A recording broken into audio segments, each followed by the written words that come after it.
New polls are shedding light on what Americans think about President Trump's immigration crackdown, the U.S. strike on Venezuela, and potential military action in Iran and Greenland.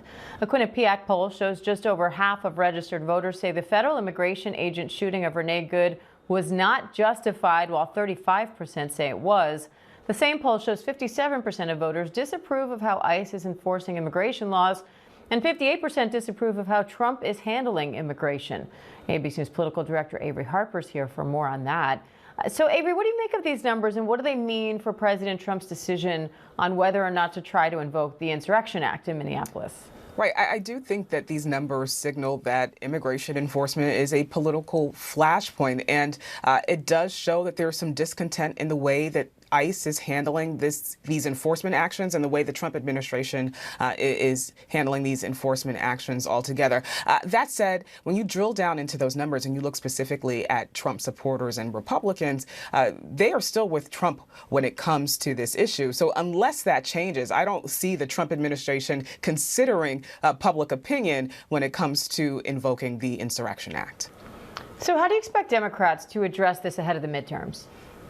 You know, I don't see this playing as large as a large issue in most of the races that we're going to be watching next year. I think that issues of affordability are going to be on the front burner, so to speak. But when it comes to the races in places like Minnesota, which we're going to see voters there choose a new governor, and in other gubernatorial races, I think the way that this administration and the way that these governors might handle, resist, or advance the agenda of the Trump administration will be a very important issue in the conversations about those races.